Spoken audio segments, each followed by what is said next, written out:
Hello friends, welcome back again into YBA class.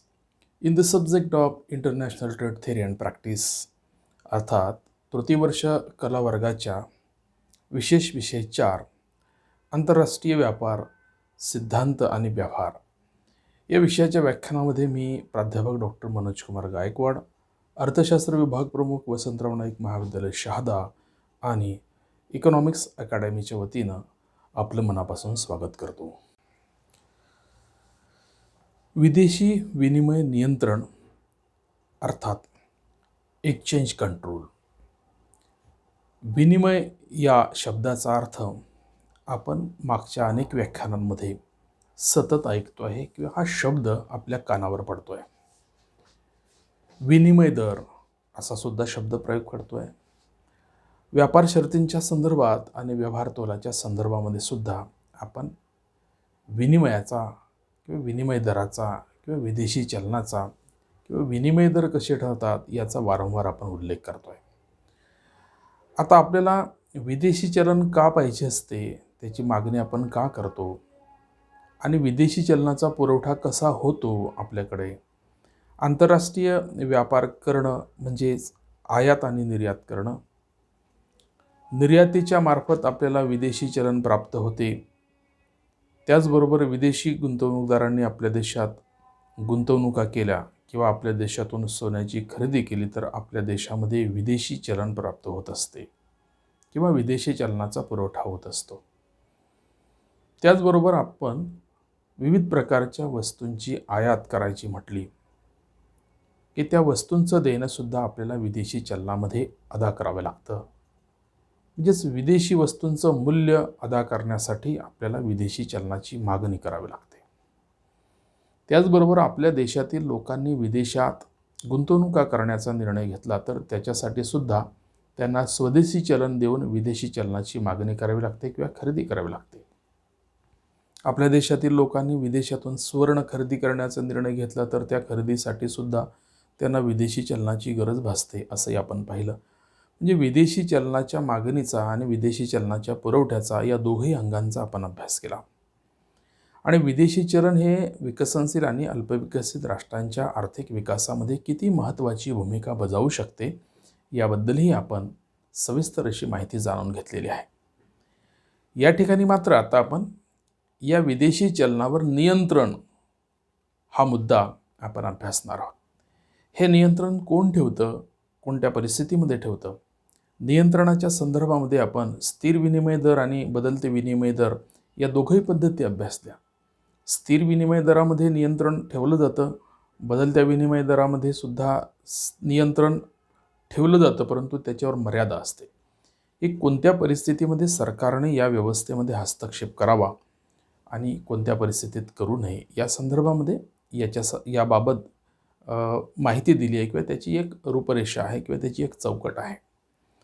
म्हणून विदेशी विनिमय किंवा विनिमय नियंत्रण करणं हे कोणत्या देशाला फायदेशीर आहे, ते का करावं, कोणत्या देशाला ते फायदेशीर नाही, त्याच्यामुळे ते या पद्धतीचा कसा वापर करतात, या सर्व बाबींची माहिती आपल्याला या टॉपिकमध्ये घ्यायची आहे.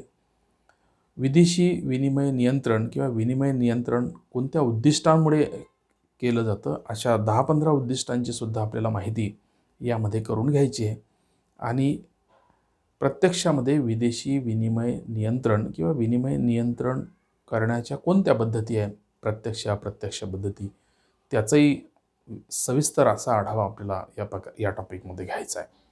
आणि त्यानंतर यामध्ये कोणते दोष आहेत या पद्धतीमध्ये त्याचाही आपल्याला आढावा घ्यायचा आहे. तर आपण या PPTमध्ये विनिमय नियंत्रणाचा अर्थ आणि व्याख्या, विविध तज्ज्ञांच्या व्याख्या दिलेल्या आहेत. अर्थामध्ये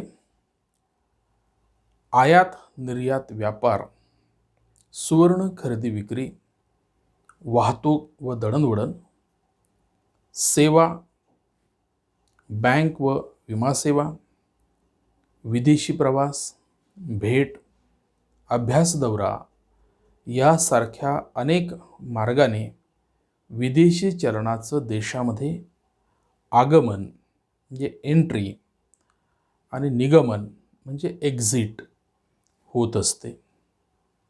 विनिमय बाजारात व्यापारी किंवा इतर लोकांकडून विदेशी चलनाची मुक्तपणे खरेदी विक्री केली जात असेल तर त्याला मुक्त विनिमय दर किंवा अनियंत्रित विनिमय दर असे म्हटले जाते. याउलट विदेशी हेतूने सरकार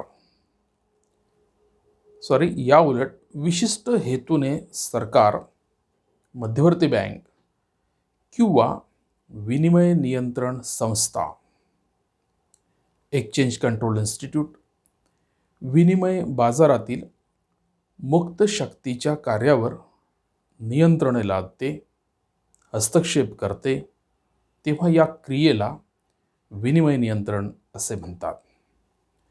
विनिमय नियंत्रणाच्या अर्थामध्ये आपण दोन गोष्टी अभ्यासलेल्या आहे की नियंत्रण असणं म्हणजे काय आणि अनियंत्रण असणं म्हणजे काय. म्हणजे विदेशी चलन विनिमय हा मुक्तपणे वावरणारा असेल, मुक्त असेल, फ्री असेल तर त्यामध्ये हस्तक्षेप नसतो. परंतु जो विशिष्ट हेतूने जाणून बुजून सरकार आणि मध्यवर्ती बँक या व्यवहारामध्ये जेव्हा हस्तक्षेप करते तेव्हा त्याला विनिमय नियंत्रण असं म्हटलं जातं. यातून काय साध्य करायचं असतं? विनिमय नियंत्रण करून आपल्याला विनिमय दरामध्ये स्थैर्य निर्माण करण्याचा प्रयत्न असतो. आता स्थिर विनिमय दर आपण अभ्यासला आहे. 75 पर्यंत ती पद्धती अस्तित्वात होती. नंतर 76 पासून 8 जानेवारी 76 पासून मुक्त आणि तरंगता किंवा लवचिक विनिमय दराच्या पद्धतीचा अंगीकार करण्यात आलेला आहे. म्हणजे अशा रीतीने विनिमय नियंत्रणाचा मात्र हेतू जो आहे तो विनिमय दरामध्ये स्थैर्य. आता स्थैर्याच्या संदर्भामध्ये सुद्धा आपण विशिष्ट व्याख्येत आपण याचं विश्लेषण केलेलं आहे की स्थैर्य म्हणजे एकदम असा स्थिर नाही, घट्ट नाही, तर कमाल आणि किमान अशा या दोघांच्या मध्ये असणारा जो दर असतो तो म्हणजे स्थिर विनिमय दर. यामध्ये प्रमाणापेक्षा जे काही आपण प्रमाण ठरवलेलं आहे त्या प्रमाणापेक्षा जर कमी जास्त प्रमाणात बदल होत असतील तर त्यावेळेस देशाचं सरकार किंवा मध्यवर्ती बँक किंवा विदेशी विनिमय संस्था जी आहे ती हस्तक्षेप करून हा जो अतिप्रमाणात होणारा बदल आहे त्याला प्रतिबंध घालण्याचं कार्य करतात आणि अशा पूर्ण व्यवस्थेला विनिमय नियंत्रण, एक्सचेंज कंट्रोल असं म्हटलं जातं. या संदर्भामध्ये काही तज्ज्ञांच्या व्याख्यासुद्धा आहेत, त्याचाही आपण अभ्यास करूया. यामध्ये 3 तज्ज्ञांनी आपली मतं व्यक्त केली आहे, ज्यामध्ये प्राध्यापक हॅबरलर, प्राध्यापक स्नायडर आणि प्राध्यापक एल्सवर्थ या 3 तज्ज्ञांची मतं विनिमय नियंत्रणाच्या संदर्भात आपण PPTमध्ये दिलेली आहे. हॅबरलरच्या मताप्रमाणे विनिमय नियंत्रण हा असा सरकारी हस्तक्षेप आहे की जो विदेशी विनिमय बाजारात आर्थिक शक्तींना मुक्तपणे कार्य करू देत नाही. तर स्पायडरच्या मते विनिमय नियंत्रण ही एक अशी पद्धती आहे की ज्यात मुक्त बाजार शक्तीच्या जागी सरकारी नियमांचे पर्यायीकरण केले जाते. तर प्राध्यापक एल्सवर्थ हे असं म्हणतात की विनिमय नियंत्रण व्यवहारतोलाची समस्या सोडवण्याचे असं एक साधन आहे की जे बाजार शक्तीवर अंकुश आणि पर्यायीकरण करण्याच्या हेतूने सरकारी अधिकाऱ्यांकडून निर्णय घेतले जातात.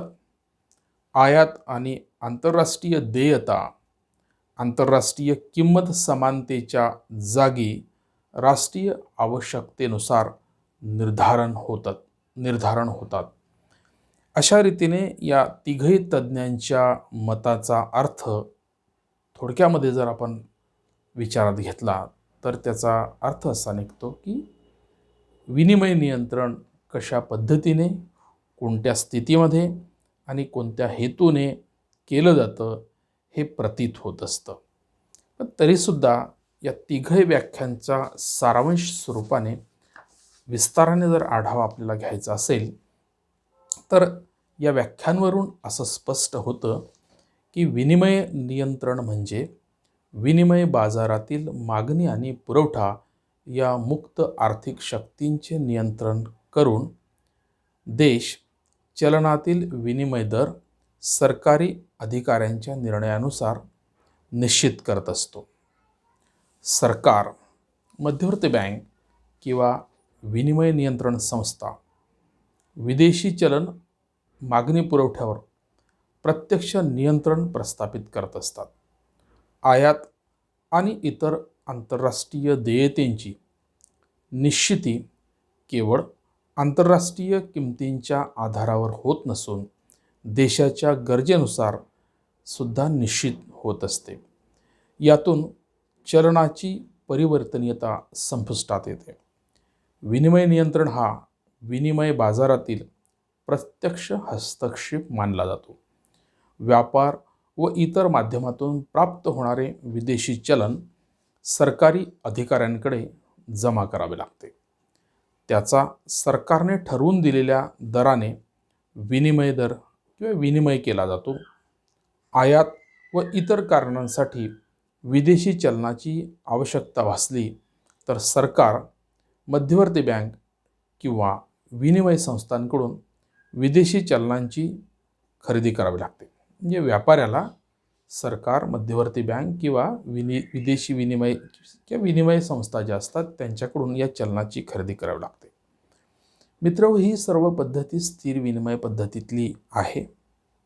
स्थिर विनिमय पद्धतीमध्ये भारताचं उदाहरण जर घेतलं तर सुधारणापूर्व काळामध्ये जेव्हा रुपया चालू खात्यावर परिवर्तनीय नव्हता, जेव्हा त्यामध्ये अंशतः परिवर्तन करण्याचा निर्णय घेण्यात आला, तेव्हा अंशतः परिवर्तन निर्णय घेण्याच्या आधी विदेशातून निर्यातीच्या मार्गाने मिळालेलं सर्वच्या सर्व उत्पन्न मध्यवर्ती बँकेच्या विदेशी विनिमय खात्याकडे जमा करावं लागत होतं. हे करणं 1973च्या विदेशी विनिमय नियंत्रण कायद्यानुसार आवश्यक होतं, फेरा कायद्यानुसार. जर विदेशी चलनाची आपल्याला गरज भासत असेल तर आपल्याला मध्यवर्ती बँकेकडे किंवा त्याच्या विनिमय विभागाकडे अर्ज करावा लागत होता.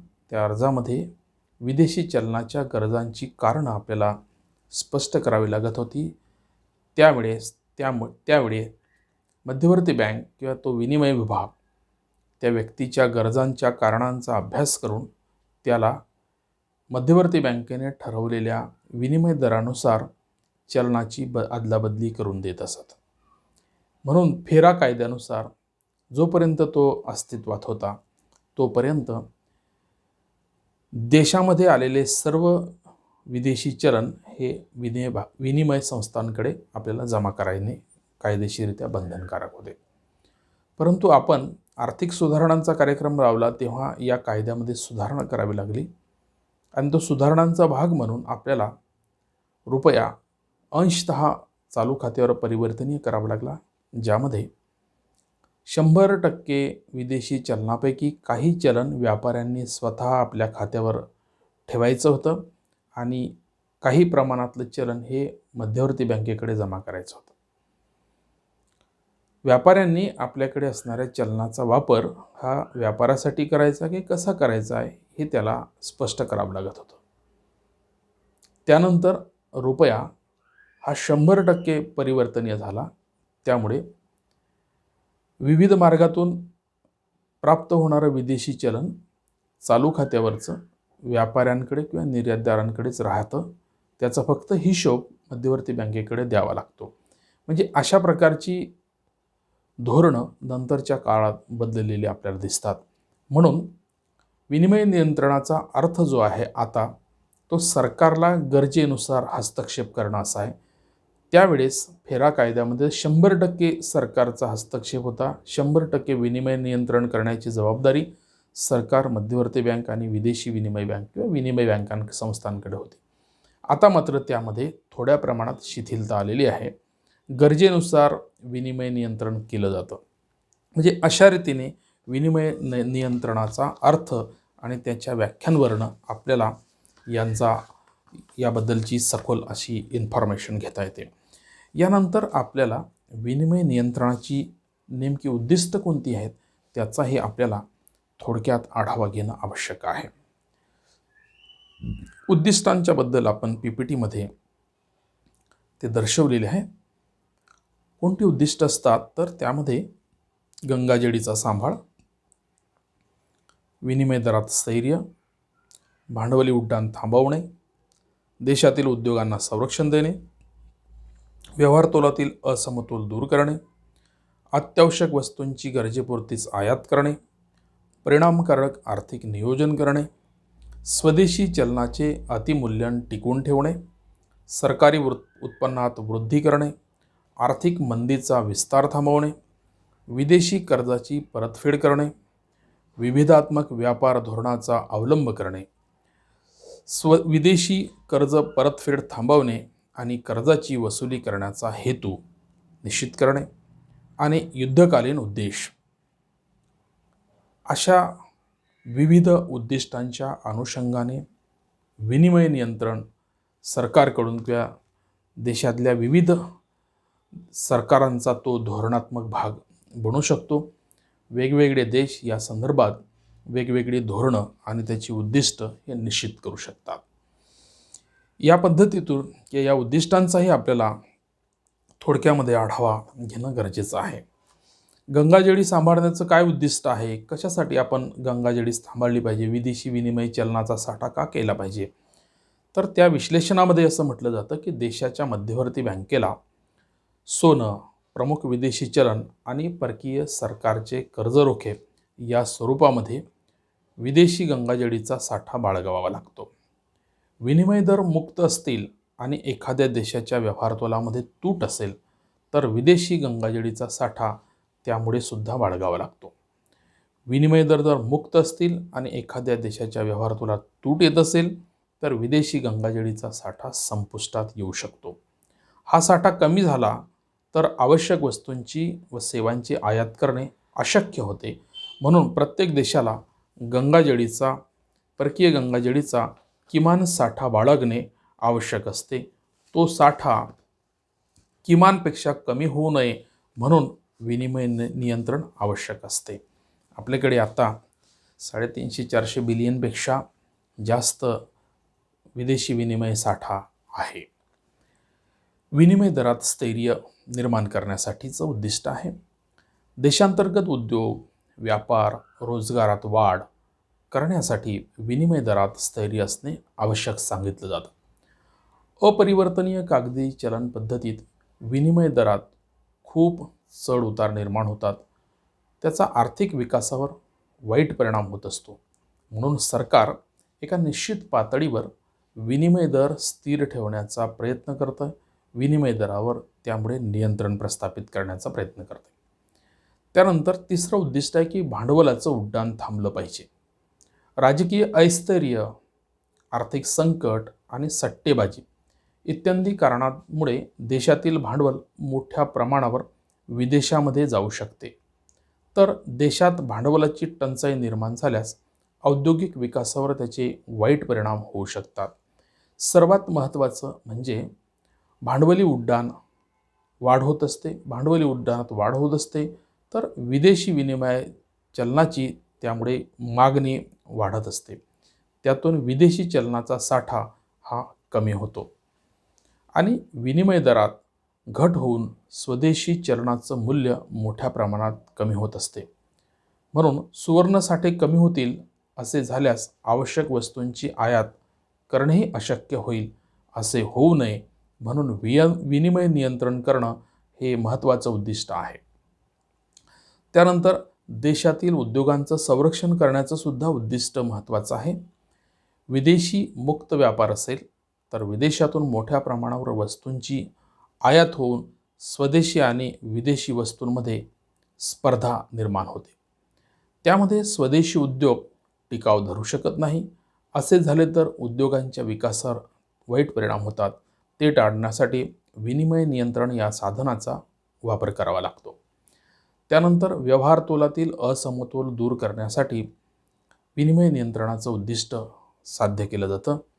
एखाद्या देशाच्या व्यवहार तोलात सतत तूट येत असेल, दीर्घकालीन तूट असेल, फंडामेंटल तूट असेल, तर ती कमी करण्यासाठी विनिमय नियंत्रण केलं जातं. अनावश्यक वस्तूंच्या आयातीवर नियंत्रणे आणण्यासाठी मध्यवर्ती बँकेकडून नियंत्रण पद्धतीने विदेशी चलनाचा आयातीसाठी पुरवठा केला जातो. यातून आयात कमी होते. याबरोबरच विनिमय नियंत्रण करून स्वदेशी चलनाचे बाह्य मूल्य कमी केले जाते. यातून निर्यातीत वाढ होते आणि आयातीत घट होऊन व्यवहार तोलामध्ये संतुलन निर्माण करण्याचा प्रयत्न केला जातो. अर्थात व्यवहार तोलात येत असणारी तूट हे कमी करण्याचं उद्दिष्ट याच्यातून साध्य केलं जातं. त्यानंतर आवश्यक वस्तूंची गरजेपुरतीच आयात करणं हे सुद्धा महत्त्वाचं उद्दिष्ट आहे. चैनीच्या व सुखद वस्तूंच्या आयात नियंत्रित करून वाचलेल्या विदेशी चलनाच्या सहाय्याने जीवनावश्यक वस्तू आणि औद्योगिक विकासासाठी आवश्यक असलेल्या भांडवली वस्तू, तंत्रज्ञान, कच्चा माल, अर्धपक्या वस्तू इत्यादींची सुद्धा आयात करण्यासाठी विदेशी विनिमय नियंत्रण केलं जातं. त्यानंतर परिणामकारक आर्थिक नियोजनाच्या अंमलबजावणीसाठी हे नियंत्रण करणं आवश्यक सांगितलं जातं. जलद आणि संतुलित आर्थिक विकासासाठी आर्थिक नियोजनाचा मार्ग अंगीकारला जातो. यासाठी अर्थव्यवस्था नियंत्रित करावी लागते. जर आंतरराष्ट्रीय व्यापार मुक्त असेल तर देशांतर्गत किंमत पातळी आणि आयात निर्यातीत चढ उतार निर्माण होण्याची शक्यता असते. असे झाले तर योग्य नियोजन करता येत नाही. सरकार नियंत्रणाच्या माध्यमातून आवश्यक त्या वस्तूंची आवश्यक तेवढ्या प्रमाणातच आयात करून निर्यातीला प्रोत्साहित करत असते आणि अपेक्षित परिणाम घडवून आणून नियोजन यशस्वी करण्याचा प्रयत्न करत असते. त्यानंतर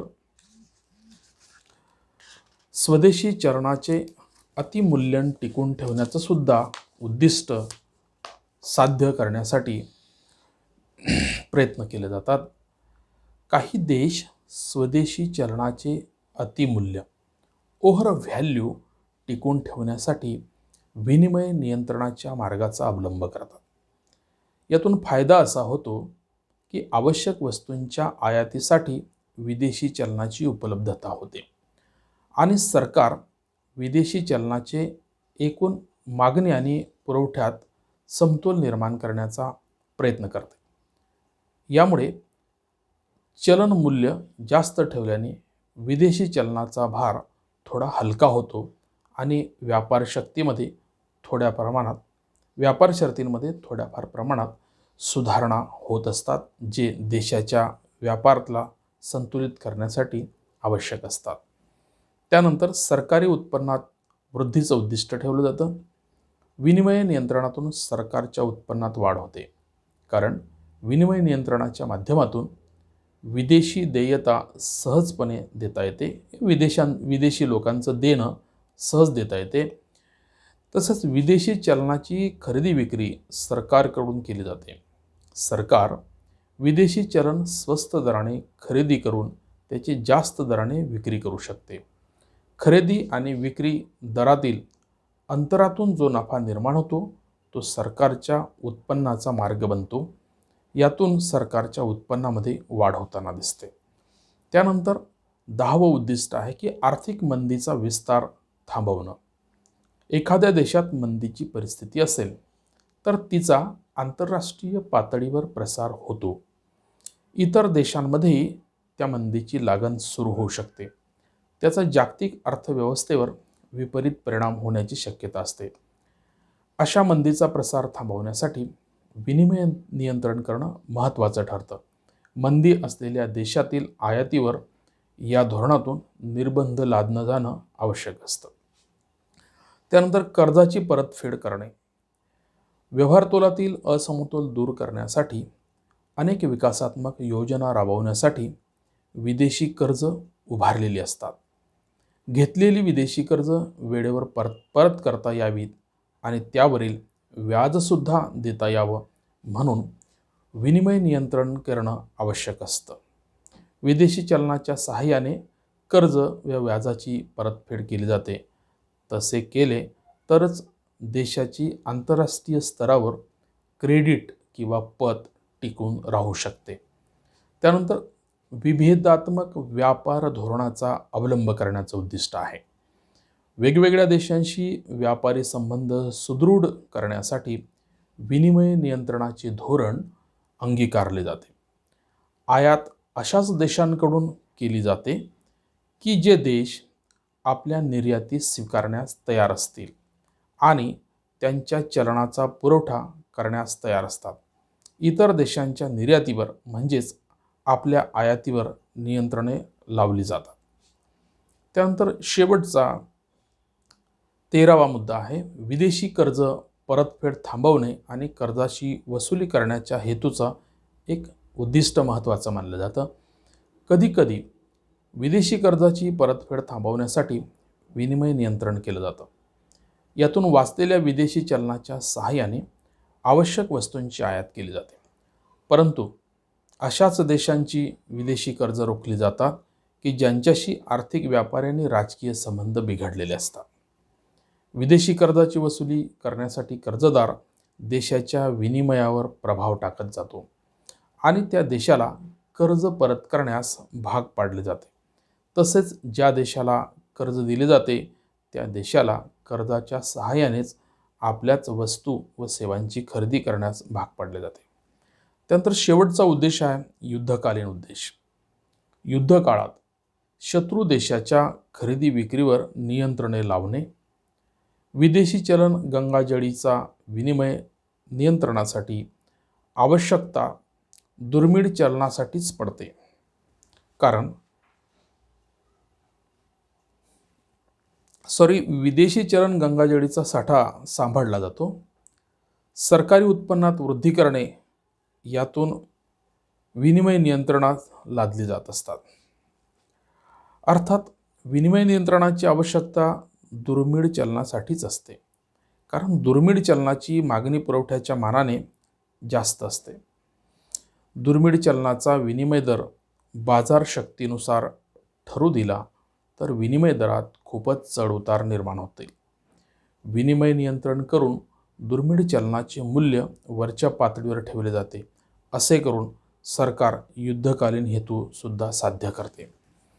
अशा रीतीने विनिमय नियंत्रण, त्याचा अर्थ, त्याच्या व्याख्या आणि त्याची जी उद्दिष्ट असतात, या उद्दिष्टांसाठी प्रत्येक सभासद राष्ट्र IMFचं आंतरराष्ट्रीय व्यापारामध्ये भाग घेत असताना अशा उद्दिष्टांच्या पूर्तीसाठी आपल्या व्यापारविषयक धोरणांची निर्मिती करत असतात आणि त्यातून आपल्या देशाच्या हितासाठी, आयात कमी करण्यासाठी, निर्यात वाढवण्यासाठी, औद्योगिक विकास करण्यासाठी, भांडवलाचा आगमनासाठी आणि निर्गमन कमीत कमी व्हावं यासाठी या उद्दिष्टांच्या माध्यमातून आर्थिक विकास साध्य करण्याचा प्रयत्न आंतरराष्ट्रीय व्यापाराच्या माध्यमातून प्रत्येक देश करत असतो.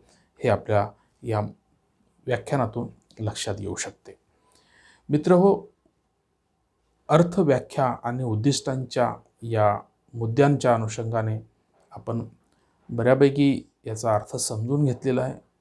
विनिमय नियंत्रणाची उद्दिष्ट कशी असतात आणि कशासाठी ती उद्दिष्ट आपण ग्राह्य धरलेली आहेत याचा सुद्धा आपण यामध्ये विचार केलेला आहे. या व्याख्यानामध्ये आपण इथंच थांबतोय. दुसऱ्या व्याख्यानामध्ये आपण भेटूया की विदेशी या विनिमय नियंत्रणाची नेमकी पद्धती कोणत्या आहेत, त्या पद्धतींचा विचार आपण दुसऱ्या व्याख्यानामध्ये करणार आहोत. तोपर्यंत आपण इथंच थांबतोय. घरी आहे, घरीच थांबा. आपले आणि आपल्या कुटुंबाची काळजी घ्या. दुसऱ्या व्याख्यानामध्ये भेटूया. तोपर्यंत आपण इथंच थांबतोय. थँक्यू.